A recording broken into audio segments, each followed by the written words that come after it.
విద్యాశాఖపై కూటమి ప్రభుత్వ సమీక్షలో కీలక నిజాలు. నాడు నేడుతో విద్యార్థులకు ఒరిగిందేమీ లేదంటూ నివేదిక. గత 5 ఏళ్లలో 2 లక్షల మంది విద్యార్థులకు బడికి దూరమయ్యారు. అబద్ధపు లెక్కలు నమోదు చేశారని నివేదికలో వెల్లడైంది. ఇక 100% అక్షరాస్యత లక్ష్యం కోసం ప్రభుత్వాలు ఆదేశాలు జారీ చేసింది. ఏపీలో కూటమి ప్రభుత్వం అధికారంలోకి వచ్చిన తర్వాత గత ప్రభుత్వ తప్పిదాలు ఒక్కొక్కటిగా బయటపడుతున్నాయి. తాజాగా ఏపీ ప్రభుత్వం విడుదల చేసిన గణాంకాలు ఇప్పుడు చర్చనీయాంశంగా మారాయి. గత ప్రభుత్వ హయాంలో ఎన్నో గొప్పలు చెప్పుకున్న నాడు నేడు అనే కార్యక్రమం ఉత్తుత్తి అబద్ధమని, అవన్నీ ప్రచారానికి మాత్రమే పరిమితమయ్యాయంటూ ఒక రిపోర్టులో తేటతెల్లమైంది. మొత్తం మీద 2 లక్షల పైచిలుకు విద్యార్థులు గత 5 ఏళ్లలో విద్యకు దూరమైనట్టు కూడా ఈ నివేదిక వెల్లడిస్తోంది. నంద్యాల జిల్లాలో 6 నుంచి 16 సంవత్సరాల లోపు పిల్లలు 100% పాఠశాలలకు వెళుతున్నట్టు ప్రకటనలు చేశారు అప్పటి వైసీపీ నాయకులు. అయితే కూటమి ప్రభుత్వంలో వాస్తవాలు వెలుగు చూశాయి.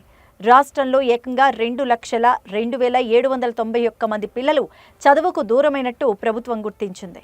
వారందరూ ఎక్కడున్నారో తెలుసుకుని తిరిగి పాఠశాలల్లో చేర్పించాలంటూ ఆదేశాలు జారీ చేసింది. 1వ తరగతి నుంచి ఇంటర్మీడియట్ వరకు చదువు మధ్యలో మానేసిన వారు 3,58,218 మంది ఉండగా, ఇందులో 10వ తరగతి తర్వాత వారు 1,55,427 మంది ఉన్నట్టు గుర్తించారు. ఇక 10వ తరగతి పూర్తి చేసినందువల్ల వాళ్లను మినహాయించి 1 నుంచి 9 తరగతుల్లో చదువు మానేసిన 2.02 లక్షల మందిని గుర్తించాలని ఆదేశాల్లో పేర్కొన్నారు. బడి మానేసిన పిల్లల సంఖ్యలో మొదటి 3 స్థానాల్లో కర్నూలు, ప్రకాశం, విశాఖ జిల్లాలు ఉన్నాయి. ఇక కర్నూలు మొదటి స్థానంలో ఉండగా పార్వతీపురం, మన్యం చివరి స్థానంలో ఉంది. కర్నూలులో 18,261 మంది బడికి దూరమయ్యారు. ఇక్కడ పనుల కోసం వలసలు వెళ్లే వారి సంఖ్య ఎక్కువ.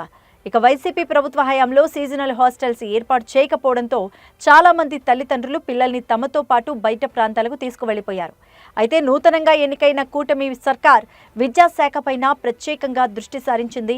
విద్యా వ్యవస్థలో సరికొత్త మార్పులను తీసుకొచ్చి విద్యాభ్యాసంలో కేరళను అధిగమించాలని చూస్తోంది.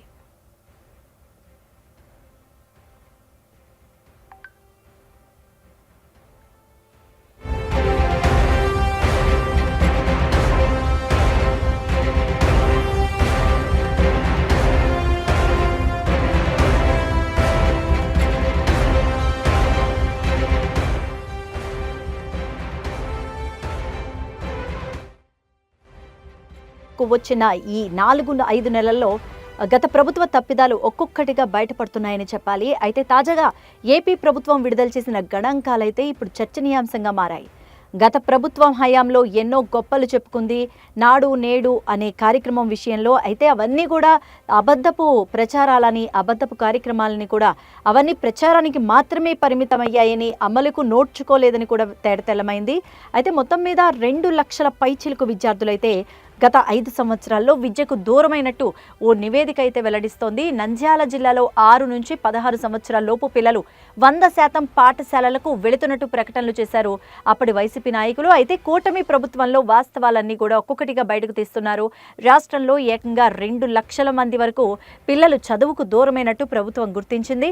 వారంతా ఎక్కడున్నారో తెలుసుకొని ఇప్పుడు తిరిగి పాఠశాలలో చేర్పించాలంటూ కూడా అధికారులందరికీ ఆదేశాలు జారీ చేసింది. అయితే 1వ తరగతి నుంచి ఇంటర్మీడియట్ వరకు చదువు మధ్యలో మానేసిన వారు 3 లక్షల పైచిలుకే ఉన్నారు.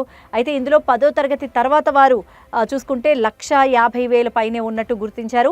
10వ తరగతి పూర్తి చేసినందువల్ల వాళ్లను మినహాయిస్తే 1 నుంచి 9 తరగతుల్లో చదువు మానేసిన 2 లక్షల మంది విద్యార్థుల్ని కూడా గుర్తించాలని ఆదేశాల్లో అయితే పేర్కొన్నారు. అయితే బడి మానేసిన పిల్లల సంఖ్యలో మొదటి 3 స్థానాల్లో అయితే కర్నూలు, ప్రకాశం, విశాఖ జిల్లాలు ఉండడం గమనార్హం. ఇక కర్నూలు మొదటి స్థానంలో ఉంది, పార్వతీపురం, మన్యం చివరి స్థానంలో ఉంది. ఇక కర్నూలులో 18,261 మంది అయితే బడికి దూరమైనట్టు ఆ రిపోర్ట్స్ అయితే చెప్తున్నాయి. ఇక్కడ పనుల కోసం వలసలు వెళ్లే వారి సంఖ్య ఎక్కువగా ఉంటుంది. వైసీపీ ప్రభుత్వ హయాంలో ఏంటంటే సీజనల్ హాస్టల్స్ ఏర్పాటు చేయకపోవడంతో చాలా మంది వలసలు, అంటే పిల్లల్ని తమతో పాటు పనుల కోసం వలసలు వెళ్ళిపోతూ పిల్లల్ని కూడా తీసుకువెళ్ళిపోవడంతో బడి మానిపించేసి బయట ప్రాంతాలకు తీసుకువెళ్ళిపోవడం జరిగింది. అయితే నూతనంగా ఎన్నికైన కూటమి ప్రభుత్వం మాత్రం విద్యాశాఖ పైన ప్రత్యేకంగా దృష్టి సారించిందని చెప్పాలి. ఇక విద్యా వ్యవస్థలో సమూలమైన మార్పులను తీసుకొచ్చి విద్యాభ్యాసంలో కేరళను అధిగమించాలని యోచిస్తోంది ఏపీ సర్కార్.